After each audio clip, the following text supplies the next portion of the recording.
नमस्कार, आदाब, सत श्री अकाल, राम राम दोस्तों। मैं हूं आपका मित्र सर्वमित्र और द मसला में मसला आज ये है कि आज 20 जुलाई किसानों ने आज अपने ट्रैक्टरों के साथ प्रदर्शन किया है, आंदोलन किया है। हरियाणा, पंजाब, राजस्थान में भी कई जगह पर और सुनने में आ रहा है कि यूपी में भी कई जगह पर किसानों ने जो सरकार के 3 नए अध्यादेश आए हैं उनके विरोध में ये प्रदर्शन आंदोलन किया है, जो कि काफी कामयाब रहा है। हम आपको वीडियो दिखाएंगे हरियाणा के किसानों के, पंजाब के किसानों के, राजस्थान के किसानों के, उनका प्रदर्शन और आंदोलन भी दिखाएंगे। लेकिन वहीं हरियाणा के मुख्यमंत्री मनोहर लाल खट्टर का कहना है कि कुछ लोग इन 3 अध्यादेश को लेकर किसानों को बहका रहे हैं और किसान भी शुरू में बहक जाते हैं, उनको बाद में पता चलता है। ये जो 3 अध्यादेश सरकार के हैं ये किसानों के फायदे के लिए हैं। वहीं मुख्यमंत्री ने एमएसपी पर क्या कुछ कहा है, जिस बात को लेकर किसानों का डर बना हुआ है, हम वो भी आपको दिखाएंगे। उससे पहले ये हम आपको तस्वीरें दिखाते हैं हरियाणा, पंजाब, राजस्थान के जो किसान हैं, ये उनकी तस्वीरें, ये उनका प्रदर्शन, उनका आंदोलन। देखिए कि कितनी तादाद में अपने ट्रैक्टर लेकर किसान जो है वो सड़कों पर निकले। एक जगह से दूसरी जगह सड़क पर बाकायदा एक लाइन बनाकर सोशल डिस्टेंसिंग के साथ किसान जो मुख्यालय तक पहुंचे हैं, तहसील मुख्यालय तक पहुंचे हैं किसान, वहां पर उन्होंने प्रदर्शन किया है इन 3 अध्यादेश के विरोध में। डिस्ट्रिक्ट हेडक्वार्टर पर किसान पहुंचे हैं। आप ये देख सकते हैं हरियाणा के किसानों की तस्वीरें ट्रैक्टरों के साथ। ये आप देखिए पंजाब के किसानों की तस्वीरें।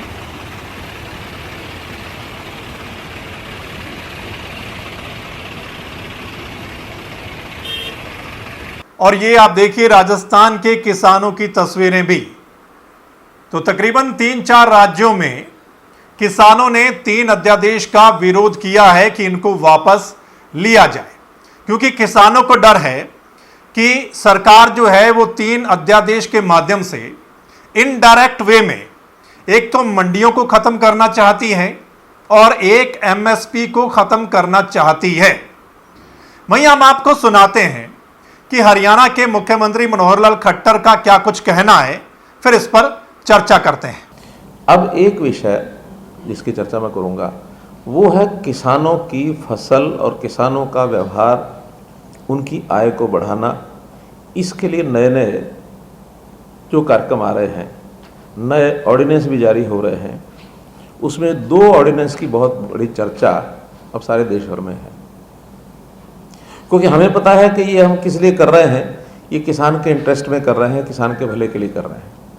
लेकिन किसान का जिस प्रकार का जो लेवल है हमारा, उसको बहकाने के लिए कुछ लोग बहका देते हैं, तो बहकावे में शुरू में थोड़ी देर को आ ही जाते हैं, लेकिन अल्टीमेटली जब लाभ मिलता है तब उनको लगता है कि ये तो चीज़ ही कुछ और थी। विषय आया जिसके बारे में प्रचार किया जा रहा है और अभी भी किसानों के अंदर उस बात को हवा दी जा रही है कि इससे एमएसपी खत्म हो जाएगा। ये केंद्र सरकार ने तय कर दिया है कि जो एग्रीमेंट होंगे वो एमएसपी या इससे ऊपर होंगे, एमएसपी जारी रहेगा।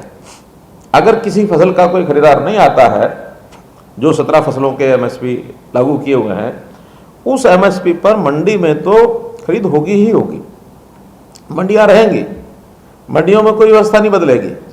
लेकिन अभी तो हर एक किसान की मजबूरी है कि केवल मंडी में ही ले जा सकता है, और मंडी का जो आड़ती है केवल वही लाइसेंसधारी है, वही उसी के माध्यम से चीज बेची जाएगी। अब किसान कहीं भी बेच सकता है, वो अंतर्राज्यीय बाजार में बेच सकता है, वो अपने प्रदेश में बेच सकता है, एक्सपोर्ट भी कर सकता है। वहीं इस पर फिर हमने किसानों से बात की है, हमने विशेषज्ञों से बात की है, हमने भारतीय किसान यूनियन के अध्यक्ष से बात की है कि एक तरफ सरकार कह रही है कि एमएसपी जो है उससे ऊपर ही फसल बिकेगी, वहीं आपको डर बना हुआ है कि एमएसपी खत्म कर देगी सरकार या मंडियां खत्म कर देगी। तो किसानों का कहना है कि अगर सरकार ऐसा कहती है तो फिर एक चौथा ऑर्डिनेंस लेकर आए, एक चौथा अध्यादेश लेकर आए, जिसमें सरकार ये कहे कि ये जो एमएसपी है ये लीगल है, ये अधिकार है, इसको लागू किया जाए कि एमएसपी से नीचे किसान की फसल ना तो मंडी में बिकेगी और ना ही बाहर कोई व्यापारी एमएसपी से नीचे किसान की फसल खरीद पाएगा। तो किसान खुश हो जाएंगे, किसानों को ये मंजूर है। लेकिन किसानों का डर बना हुआ है। किसानों का कहना है कि एक रिपोर्ट में भी कहा गया कि एमएसपी को खत्म कर देना चाहिए। अब हरियाणा के किसानों ने तो यहां तक भी आज मांग की है, ज्ञापन दिया है कि हरियाणा में जो सरकार ने स्कीम शुरू की थी मेरी फसल मेरा ब्यौरा, उसको भी बंद कर देना चाहिए। हालांकि मुख्यमंत्री साहब कहते हैं कि वो एक अच्छी स्कीम है, वहीं किसान कहते हैं कि यह स्कीम कामयाब नहीं है।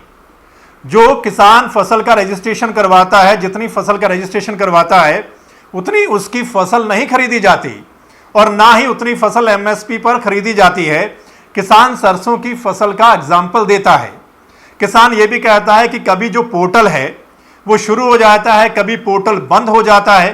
तो मतलब जैसे वो स्कीम कामयाब नहीं है, ऐसे सरकार जो अध्यादेश लेकर आ रही है इसमें भी कल को जाकर किसानों का नुकसान जो है वो हो सकता है। वहीं सरकार का कहना है कि जो सरकार ने वादा किया था कि किसानों की जो आमदनी है वो दुगनी की जाएगी, सो उसको लेकर ये अध्यादेश जो है वो लाए गए हैं। इससे किसान की आमदनी बढ़ेगी, किसान कहीं पर भी किसी को भी फसल बेच सकता है।